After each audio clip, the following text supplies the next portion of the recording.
Last week, I got an email from a man named Calvin Miller. He said he used to work construction projects in Texas before retiring to Kuala Lumpur, Malaysia, the city where I thought I'd finally slow down. The subject line of his email stopped me cold. I installed hidden cameras and forgot to tell my wife. He just wanted someone to understand what happens when trust turns into surveillance. When a man who once built skyscrapers starts watching the cracks form inside his own home. Calvin said life in Kuala Lumpur was supposed to be peaceful. Warm mornings, cheap coffee, a little girl's laughter echoing through their condo in Montkiera. But one decision, made out of fear, not suspicion, pulled him into a spiral he never imagined. He told me about his wife, Melanie, a Chinese Malaysian woman from Penang whom he'd met years ago in Houston. She was everything he wasn't, lively, spontaneous, 24 years younger. She convinced him to move back to Malaysia after retirement, promising, "You'll love it there, Cal. It's safer, cheaper, and full of life." He believed her. He believed in them. But what Calvin saw through those hidden cameras changed every memory he thought was real. His email was long, almost like a confession written at 3 a.m., heavy with regret, still trembling from what he discovered. And at the end, he wrote just one line. "If you tell my story, don't make me a hero. Just let people see how easy it is to lose everything you thought you knew." So tonight, this isn't my story. It's Calvin Miller's, told in his own words. "When I left Texas, I thought I was leaving behind everything heavy, deadlines, traffic, the endless noise of ambition. After 40 years in construction management, I just wanted peace. Warm mornings, a slower rhythm, a life where my heart didn't race every time the phone rang." Melanie called it our new chapter. She'd grown up in Penang and always said, "Cal, you'll love Malaysia. It's warm all year, people smile for no reason, and the coffee's better than Starbucks." I laughed the first time she said that, but she was right. The air was softer here. Even the rain fell differently, lazy, almost polite. We moved into a condo in Montkiera, a quiet, expat-heavy district surrounded by palm-lined streets and gleaming towers. The building had everything: a pool, gym, 24-hour security. From our balcony, I could see the KL skyline shimmering like a postcard. It wasn't Texas, but it was beautiful. Melanie was radiant those first few months. She joined a yoga studio, made friends with a group of women from her hometown, and spent her afternoons hopping between cafes. She'd come home with stories about people I'd never met.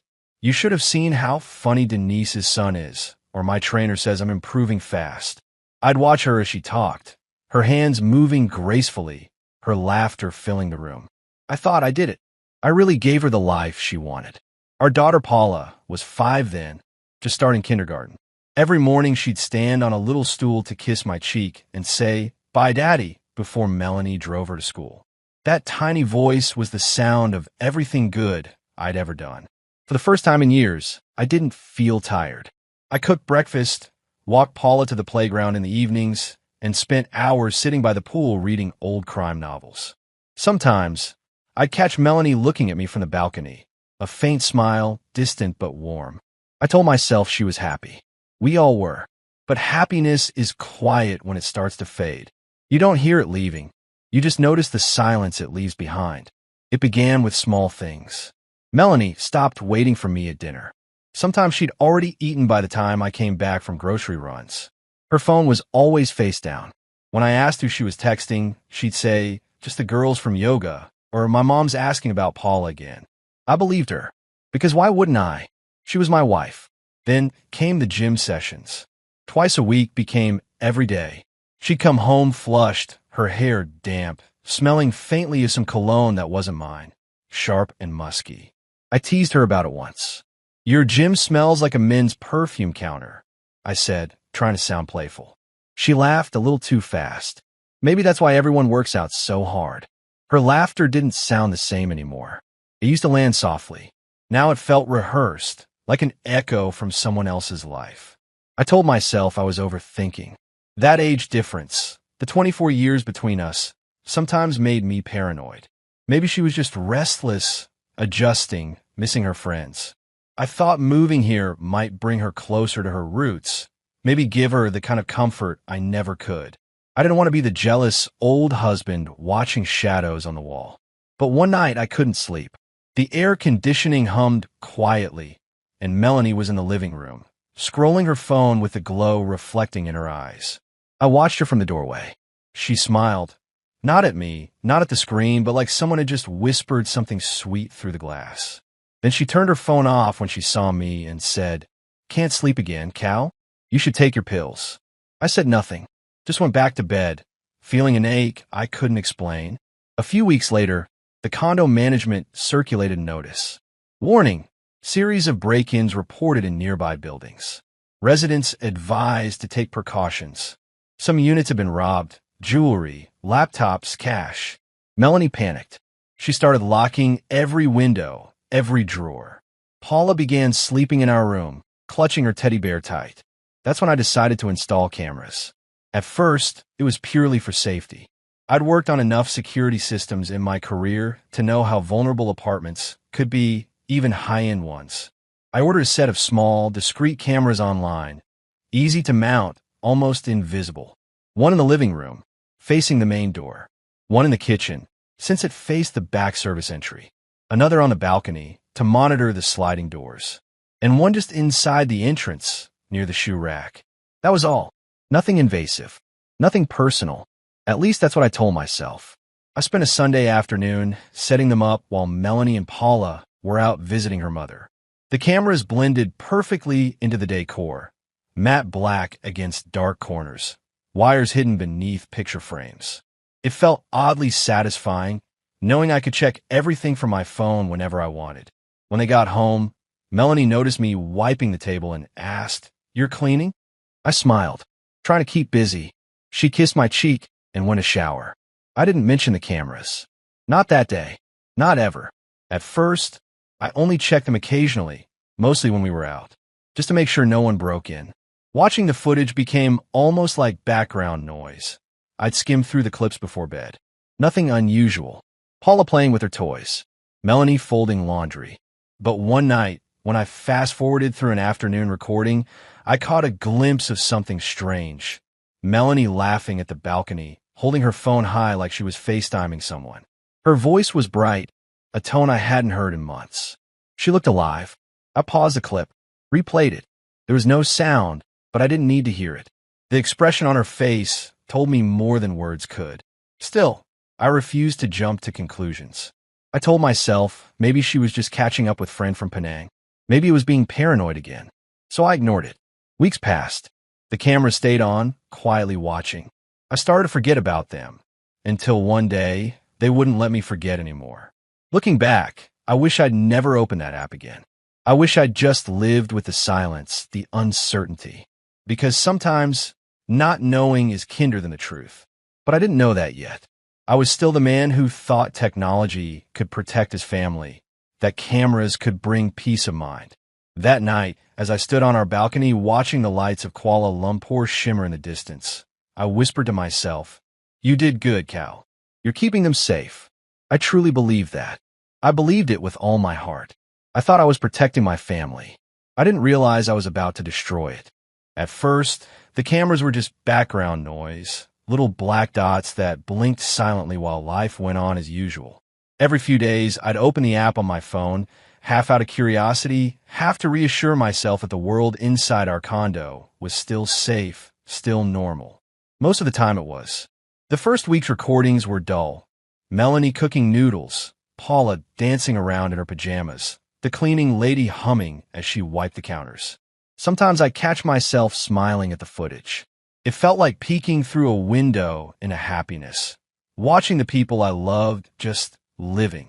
There was one clip I kept replaying, Melanie sitting by the balcony with her coffee, sunlight catching in her hair, her legs folded under her, lost in thought. She looked peaceful. That's how I wanted to remember her. But peace doesn't last when you go looking for cracks. One Friday afternoon, I was sitting at a friend's apartment in Bangsar, playing poker. It had become a small routine. A few retired expats, cheap cigars, and stories about the good old days. Halfway through a hand, I checked my phone for messages and noticed the camera app's notification. Motion detected. Living room. Normally, I'd ignore it. But this time, something made me open it. The live feed flickered to life. Melanie was in her gym clothes, tight gray leggings, a sleeveless top, her hair tied high. She was pacing, glancing toward the door. Then someone buzzed in. A man entered, tall, athletic, with tan skin and close-cropped hair. He carried a gym bag and smiled like he belonged there. Melanie greeted him with that kind of laugh I hadn't heard in months, effortless, bright, almost flirty. I felt my throat tighten. They stood close, closer than strangers, closer than students and trainers should. I heard nothing, of course, but their gestures spoke louder than words. He corrected her posture, his hands hovering near her hips, his voice steady, confident. She nodded, smiling too easily. I stared at the screen, frozen, poker cards forgotten in my hand. Someone asked me if I was folding, but their voice sounded far away. It had to be Jack, her trainer. She'd mentioned him before. Jack's really good at motivating me. You should see how fit his clients are. At the time, I'd smiled and told her I was proud of her for staying active. Now that same sentence echoed in my head like a cruel joke. Still, I try to be rational. Trainers do house visits sometimes, right? Especially for personal clients. Maybe the gym was full. Maybe it was innocent. The man stayed about an hour. He left with a casual wave. No kiss. No touch that lingered too long. Nothing you could point to and say that's betrayal. Just something in the air, something unspoken, invisible and far worse. That night, I couldn't look at Melanie the same way. When she came home from picking Paula up, she smelled faintly of citrus shampoo and something else, a trace of cologne that wasn't mine. Good poker night? She asked. Yeah, I said, trying to sound normal. Win a little, lose a little. She smiled, kissed Paula's head, and turned away. I wanted to ask who Jack really was to her, but the words stayed trapped behind my teeth. The following week, I told myself I wouldn't check again. Curiosity was dangerous. It made good men paranoid, turned love into surveillance. So I ignored the notifications. For 3 whole days, I didn't open the app. Then, Tuesday morning, as I sat in a cafe in Solaris, sipping my usual Americano, the screen lit up again, motion detected. Living room. Paula was at kindergarten. Melanie had told me she was going to yoga. But there she was right there on my phone, wearing a silk robe, hair freshly blow-dried, perfume bottles lined on the counter. And then the doorbell rang. The same man walked in. Jack. He wasn't carrying a gym bag this time. No equipment. No mat. Just a paper bag of food and a confident grin. Melanie greeted him like she'd been waiting all morning. Her smile was too wide, her hands fidgeting as if excitement were trying to escape through her fingers. They sat on the couch. He unpacked the bag, noodles, iced drinks, and they ate together, laughing between bites. At one point, she wiped something off his chin. It was a small, casual gesture, but it burned through me like acid. I wanted to believe it was nothing, that maybe he was just a friend. But the way she looked at him, head tilted, eyes soft, that wasn't how a wife looked at her trainer. That was how she used to look at me. My hand trembled as I held the phone. Around me, the cafe felt distant. The hum of conversation, the hiss of the espresso machine, all fading into static. All I could see was that screen. When Jack leaned back on the couch, Melanie rested her hand briefly on his arm. It lasted barely a second, but it was enough to make my stomach turn. Then, like before, they disappeared into the hallway, out of the camera's view. The feed stayed empty for 40 minutes before Jack reappeared, straightening his shirt, smiling as he left. I stared at that empty room long after he was gone. That night, I couldn't eat. Melanie cooked fried rice, humming softly as Paula colored on the floor. She looked completely at ease, no sign of guilt, no nervous glances. Cal, you okay? You're quiet tonight. I forced a smile. Just tired. I watched her serve Paula a bowl, the way she leaned over to kiss our daughter's forehead, her voice tender. Part of me wanted to scream, to throw the truth in her face. But another part, the broken, frightened part, wanted to cling to the illusion that maybe, somehow, it wasn't what it looked like. After dinner, she scrolled her phone again, smiling faintly. I stared at the reflection of her face in the glass window, and for the first time in our marriage, I realized I no longer recognized the woman sitting across from me. That night, when she fell asleep, I stood by the balcony and opened the app one more time. The timestamp on the screen showed earlier that afternoon, the moment she greeted him. I paused the footage and zoomed in. Her eyes, that laugh, that spark that had been missing between us for months. It was all there, just not for me. The city glowed beneath me, a web of moving lights. Somewhere below, people were eating, laughing, loving, living lives untouched by betrayal. But in our high-rise condo, behind our perfect facade, my world was quietly breaking apart. I turned off my phone and set it face down. In the silence, I could hear Melanie's breathing from the bedroom, calm and steady, as if nothing was wrong. I whispered to myself, maybe it's still innocent. Maybe I'm wrong. But deep down, a colder voice answered, no, Calvin, you just don't want to see it yet. And so I watched. Because once you've opened that window, you can't close it again. I used to start my mornings with coffee and a walk around the pool. Now, I started them by checking the cameras. Every hour, every motion alert, every flicker of light across the screen. It didn't happen overnight. Obsession never does. It starts as curiosity, then becomes routine, and before you know it, it's the only thing that keeps you breathing. At first, I told myself I was still being responsible, just watching to make sure the house was safe. But deep down, I knew I wasn't looking for burglars anymore. I was looking for the truth. Melanie's lies began to surface like tiny bubbles in clear water. Small at first, easy to miss. She'd tell me she was meeting friends for lunch, but the cameras would show her at home, pacing, checking her phone. She said yoga class started at 10, yet there she was standing by the window in her robe at 11, waiting. And always, just before noon, the same thing. The sound of the door unlocking. Jack stepping inside, smiling like he owned the place. Sometimes they sat on the couch, talking quietly. Sometimes they cooked together, laughing like newlyweds. It wasn't loud. It wasn't dramatic. But it was enough to make me feel like a stranger in my own life. I'd sit in the study, watching the live feed in silence. Heart pounding so hard I could feel in my throat. My hands shook whenever I saw them standing too close. When she smiled at him, I caught myself whispering, that used to be for me. Then came the clip that ended every doubt I had. It was a Wednesday afternoon. Paula was at kindergarten, and I was in the condo's small cafe downstairs, pretending to read. A notification blinked on my phone. Motion detected. Living room. I opened it out of habit. Melanie sat on the couch, dressed neatly, hair down for once. Jack was beside her, 2 glasses on the coffee table, a bottle of red wine open. They weren't training. They weren't eating. They were just sitting close, talking softly, smiling at each other like the rest of the world didn't exist. At one point, she laughed, placed her hand gently on his arm. A gesture so small, but it felt like the floor dropped beneath me. He didn't pull away. She didn't either. Then she stood up, said something I couldn't hear, and walked toward the hallway. Jack followed.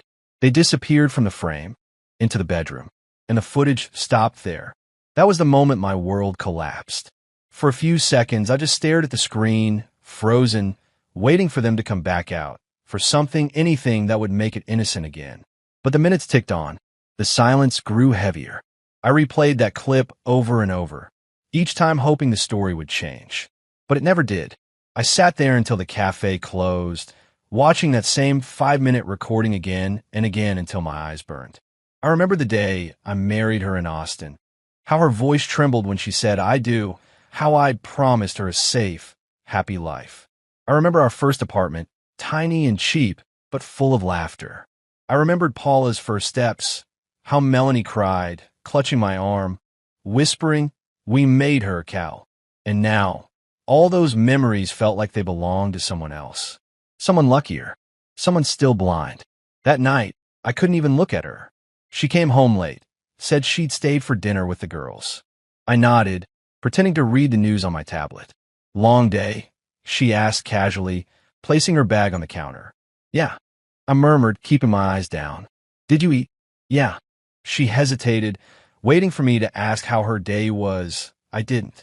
She walked away, quietly, her footsteps fading down the hall. I waited until she was asleep before opening the app again. There they were, still on screen, still laughing in my mind. The image burned behind my eyes even when I closed them. I don't know how long I sat there, but by morning, something inside me had hardened. The sadness turned into something colder. Not anger, not yet, but focus. I needed to know everything. How long had it been going on? How deep did it run? Had I been living beside a stranger all this time? That's when I did something I never thought I would. I ordered 2 more cameras.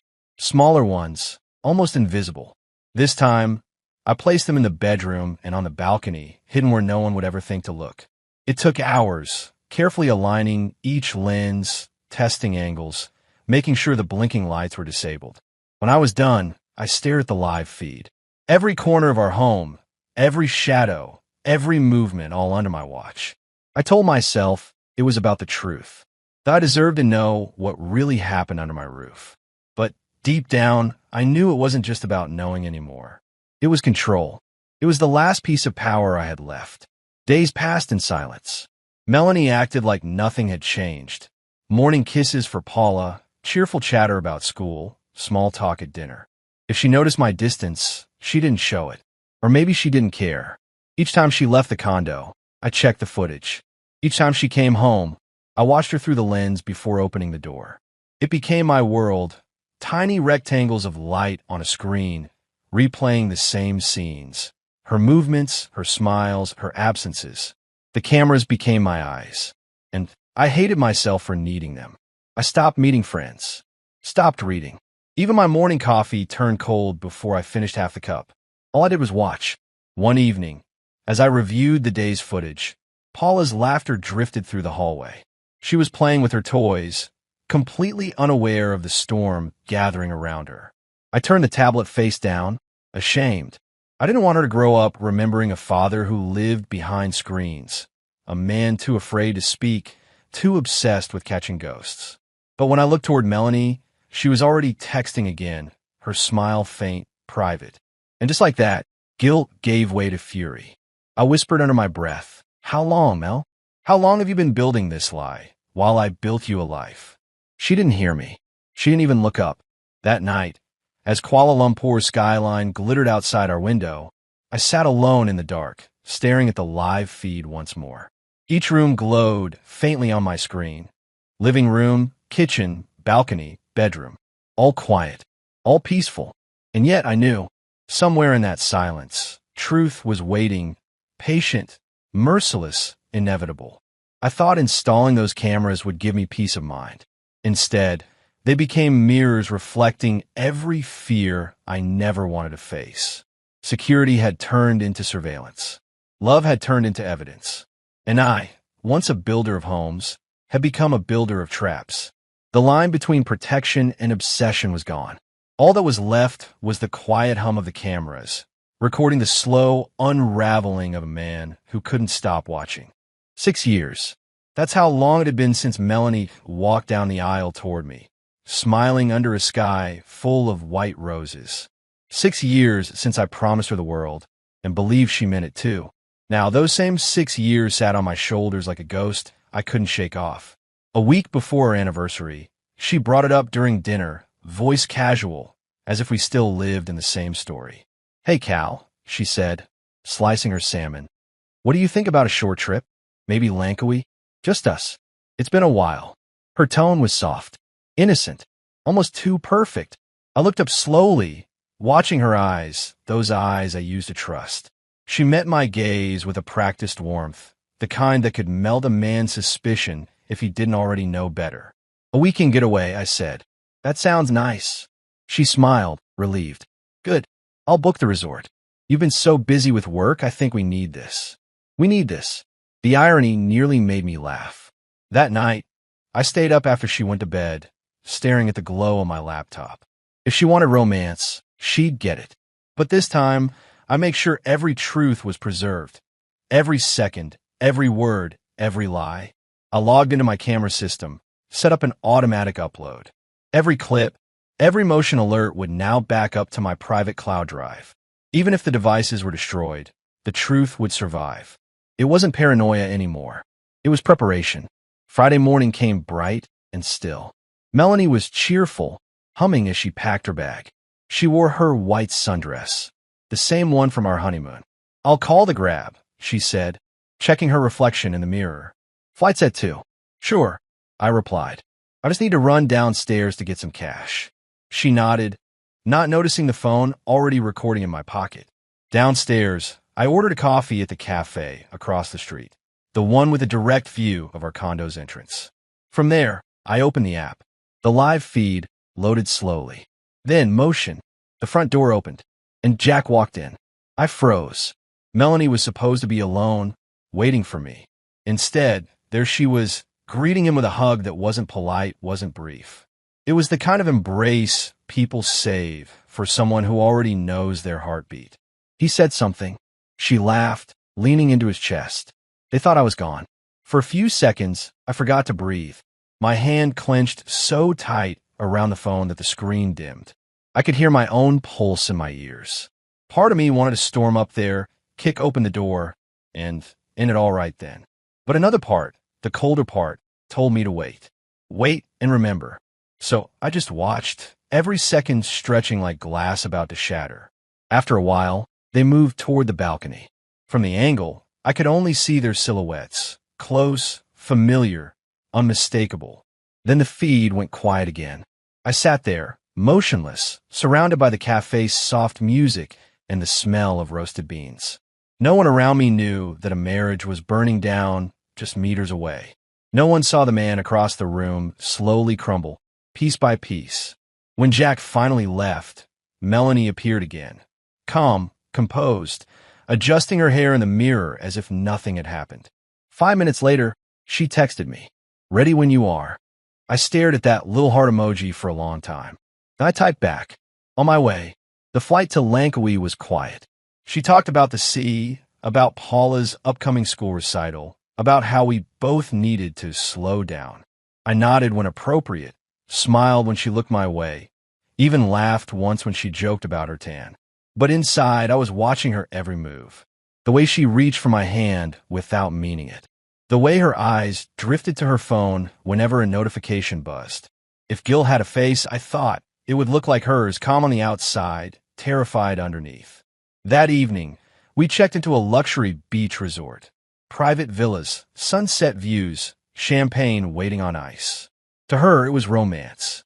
To me, it was camouflage. While she unpacked, I excused myself to the bathroom. I locked the door, opened my phone, and pressed play.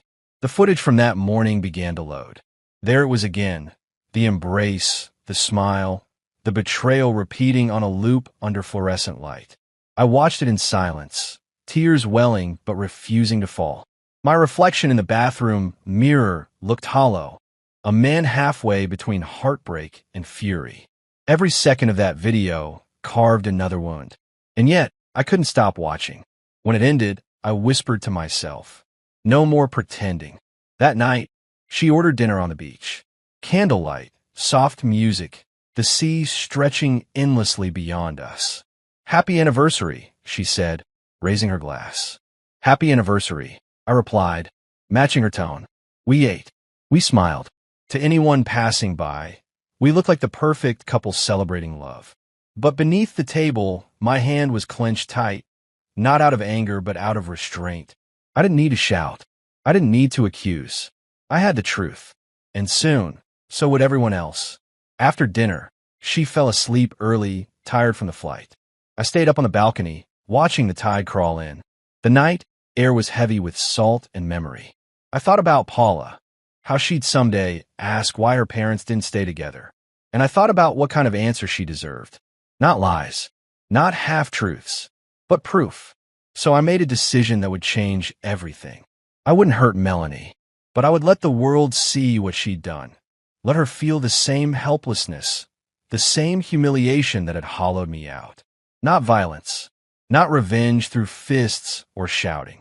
This would be a different kind of justice, one built on exposure. I opened my laptop, connected to the cloud folder, and began to organize the footage, each clip labeled by date and time. A story was forming. Not fiction, not rumor, just truth, stripped bare. When I finished, I sat back and watched the first clip again, the day she'd smiled at him in our living room. It no longer made me angry. It made me certain. She'd turned love into performance. Now, I turned performance into consequence. As the waves broke softly against the shore, I whispered the words that sealed my resolve. You wanted freedom, Mel? You'll have it, but under the light. And for the first time in months, I felt calm. Because when the sun rose the next morning, I would no longer be the man she betrayed. I would be the man she underestimated. When we landed back in Kuala Lumpur, everything looked exactly the same. The same skyline, the same sun melting into the condos at dusk. Yet nothing inside me felt familiar anymore. Melanie hummed in the taxi, scrolling through her phone, occasionally glancing at me with that soft, practiced smile. The kind of smile that used to melt me. Now it just reminded me how well she could perform. I think Langkawi helped, she said. Don't you feel lighter? Yeah, I replied. Lighter. She squeezed my hand. For a moment, I let her. She thought she had fooled me, that the ocean breeze and candlelight had washed away the truth. But as she chatted about Paula's new ballet class and what to cook for dinner, I was already planning how it would end. Not with shouting or chaos, but with clarity. That night, after she fell asleep, I sat alone in the living room. The condo was quiet, except for the faint hum of the air conditioner. I opened my laptop and began sorting through the cloud footage, days, hours, clips. Each one was a piece of a puzzle I never wanted to solve. Melanie in her gym outfit, smiling at the camera before he arrived. Jack entering the condo, confident, relaxed, too familiar with his surroundings. Her laugh echoing faintly through the living room microphone. Nothing indecent, but the implication was enough. The emotional intimacy, the deceit, the timing. I started editing. Not to dramatize, just to document. Each clip labeled by date and time, her messages side by side. Thursday, 10:14 a.m. Text message, I'm at yoga, don't wait for me. Camera footage, Melanie in our condo, pouring wine for Jack. It was all there, cold, undeniable truth. By the time I finished, it was nearly 3 a.m. My eyes burned from staring at the screen, but I felt strangely calm. The next morning, I made her breakfast, eggs, toast, her favorite mango juice. Wow, she laughed. You're in a good mood today. Just trying to make up for being grumpy lately, I said, smiling back. She had no idea. Over breakfast, I told her casually, I've been thinking, maybe we should host a little dinner. Something small. Celebrate our anniversary properly. Her eyes lit up. You mean like a dinner party? Yeah, just a few friends. Maybe your yoga group, some neighbors. That sounds lovely, she said, her face softening. I'd love that. I nodded. Leave it to me. I'll handle the arrangements. She reached across the table and squeezed my hand again. For the first time in months, she looked relaxed. And that's when I realized she wasn't just lying to me. She was lying to herself. Over the next few days, I became the husband she thought she wanted again, attentive, calm, gentle. I made dinner, asked about her friends, helped Paula with her school project. But behind that smile, I was building something far more deliberate. I rented a private room at a restaurant in Bukit Bintang, one we used to visit back when we were still new and in love. I told the manager I wanted a slideshow to play during the dinner, a simple USB presentation with photos and short clips. He didn't ask questions. I made sure he wouldn't need to. On Thursday, 2 days before the dinner, I noticed Melanie texting more often than usual. At one point, while she showered, I glanced at her phone, synced automatically to the cloud I still controlled. Jack, are you sure Calvin doesn't suspect anything? Melanie, he's planning an anniversary dinner. I think he's finally moving on. I stared at those words, feeling both numb and vindicated. Moving on. That's what she thought this was. Saturday arrived. I dressed in a dark blue suit, the one she'd bought me on our 3rd anniversary. When I came out of the bedroom, she looked up and smiled, adjusting her earrings. You look handsome, she said, just like the old days. And you, I replied softly, look beautiful. She blushed, genuinely this time. I could almost see the girl I once fell in love with flicker through the mask. For a brief second, I wished I didn't have to go through with it. But then I remembered the footage, her laughter that wasn't meant for me, and the pity vanished. At the restaurant, our guests began to arrive. Melanie's friends, some neighbors from Mont Kiara, even our friend from church. Everyone congratulated us, saying how we were couple goals, how they admired our strong marriage. I smiled through every comment. Melanie glowed beside me, soaking in the praise. The room was warm, filled with laughter and music. It felt almost too perfect, the calm before a storm that no one saw coming. After dinner, the manager dimmed the lights. "Mr. Miller," he said quietly, "ready for your slideshow?" I nodded. Melanie smiled and leaned close. "Oh, you made something special?" "Yeah," I said. "It's a look back at our 6 years together." The screen flickered to life. The first few images were harmless. Our wedding in Austin, Paula's first birthday, our move to Kuala Lumpur. Everyone smiled, clapping lightly. Then the tone shifted. A timestamp appeared. April 18th, 10:14 a.m. Melanie frowned slightly, glancing at me. The video showed her condo, our condo, the living room camera view. She entered the frame, wearing her workout outfit, hair tied up. Then came Jack. He stepped inside casually, smiling, setting down his gym bag. Melanie poured wine. They sat, talked, laughed. The audio was faint, but clear enough to understand the tone. Familiar, too familiar. The room fell silent. Melanie's hand went rigid in mine. "Calvin," she whispered, voice trembling. "What is this?" I didn't answer. Another timestamp appeared. Another day, another lie. June 2nd, 9:40 a.m., at yoga again. The footage played quietly, showing her letting Jack in once more. Someone in the room gasped softly. Melanie stood up suddenly, shaking her head. "Turn it off. Turn it off right now." I stayed seated, calm as stone. "Why?" I asked. "It's just a memory, right?" Her eyes filled with panic. She turned to the guests, voice trembling. "This is private. He's twisting everything." But no one moved. The silence was suffocating. The video faded to black, replaced by a final line of text I'd added. "Not all truths are meant to stay hidden. Some deserve light."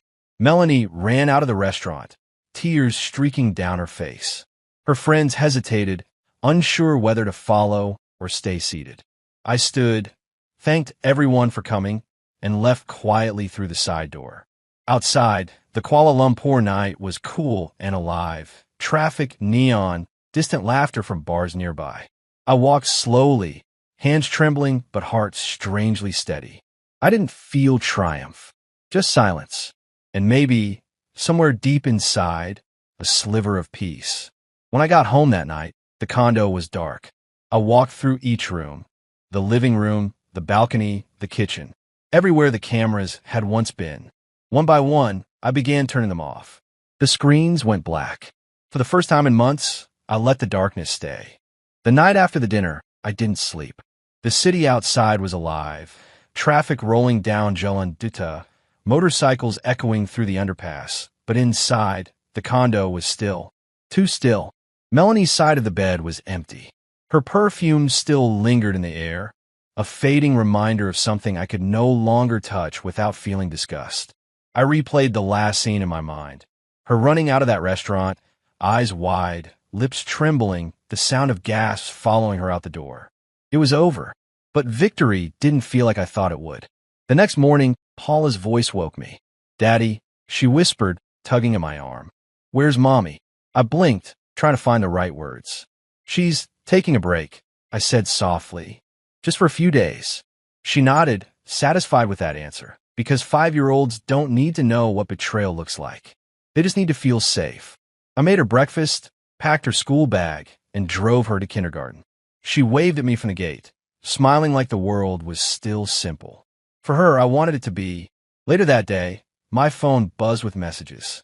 Some from friends who'd been at the dinner, cautious, polite. Others from people I barely knew, whispering gossip that had already spread through Montkiera. "Bro, that video, can't believe it. Are you okay, man?" And one message from a number I recognized instantly. "Melanie, you had no right to do that. You humiliated me. I made a mistake, but you made sure everyone would never forget it."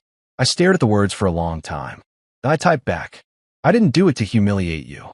I did it so you'd finally stop lying. To me, to everyone, to yourself." She didn't reply. That night, she came back to pack her things. No shouting, no tears, to silence broken by the sound of drawers closing and zippers pulling shut. She stood by the doorway, suitcase beside her, face pale and tired. "I never meant to hurt you like this," she said quietly. "I just felt alone. You were always distant, even before the cameras." I looked at her, the woman I'd once crossed an ocean for. Maybe she was right. Maybe I had been distant, but I'd been faithful. I'd been hers, even when she stopped being mine. "I didn't record you to punish you," I said. "I did it because I thought I was protecting our family." She nodded slowly, eyes wet. "Well," she whispered, "now there's nothing left to protect." She turned and walked out. The sound of the door closing was softer than I expected, but it stayed echoing long after she was gone. Days turned into weeks. Jack vanished from a gym. Some said he'd gone back to Australia. Others claimed he'd moved to another city. It didn't matter. His name no longer had weight in my life. Melanie stayed with her sister in Penang. We spoke only about Paula, school fees, visitation, routines. Every message was formal, polite, stripped of emotion. Once she wrote, "I hope someday you forgive me." I stared at that line for a long time before replying. Forgiveness isn't the problem. Forgetting is. I started spending more time outside. Morning walks around Mont Kiara, coffee at the same cafe where I'd once watched everything fall apart. The barista, a young guy who'd probably seen too much, greeted me kindly every day. "Morning, Mr. Calvin. Black as usual?" "Yeah, I'd say. Black as usual." Sometimes I'd watch couples pass by, laughing over shared screens, smiling like they believed forever was real. And I didn't hate them for it. I just knew better now. One evening, as the sky turned the color of rust over the city, I decided to delete the cameras. All of them. The devices had served their purpose. Now, they were ghosts of a version of me I no longer wanted to be. One by one, I disconnected each feed. The living room, the balcony, the kitchen, even the small one hidden behind a photo frame. The screens went dark, and with every click, I felt a little lighter. When I reached the last one, the bedroom camera, I hesitated. That room had seen everything: laughter, silence, betrayal, grief. I pressed delete. The footage disappeared, and in that silence, I finally exhaled. Weeks later, I got another email. Not from Melanie this time, from the same friend who'd told me to share my story. He wrote, "You did what most people are too afraid to do. Face the truth. But the hardest part now is living after it." He was right, because revenge gives you adrenaline. But afterward, you're left with emptiness and echoes of what you once loved. A few months passed before Melanie returned to KL to see Paula. They met at a cafe near the condo. From afar, I watched them laugh, share a muffin, hold hands. For a moment, I almost joined them. But then I remembered I wasn't her husband anymore. I was just Paula's father. When Melanie stood to leave, she glanced toward my car, maybe sensing I was there. Our eyes met through the glass. No words, no anger, just understanding. She mouthed, "Thank you." I didn't know what she meant, for exposing her or for letting her go. Either way, I nodded. Months later, I sold the condo. Too many memories in those walls, too many ghosts in the circuitry. I bought a small house in Penang, near the sea. Quiet neighborhood, old hawker stalls, kids playing football in the street. Some mornings I walk along Gurney Drive, coffee in hand, watching the sunrise over the water. No cameras, no recordings, just light. Paula visits on weekends. She paints seashells, runs barefoot on the sand, and fills the house with laughter that makes everything else fade. Last week, I wrote one final email, the same one you're reading from now. I didn't write it for sympathy. I wrote it because people need to know what happens when you confuse love with ownership, when fear turns into obsession. I thought I was protecting my family, I wrote. I didn't realize I was building my own prison. I ended with one line, the same way it began. "If you tell my story, don't make me the hero." Because I'm not. I'm just a man who watched the truth too closely until it burned through everything I loved. Now, when the tide comes in and Paula runs toward the water, I lift my phone, not to record her, but just to watch. Because some moments aren't meant to be captured. They're meant to be lived. And this time, I'm finally ready to live them.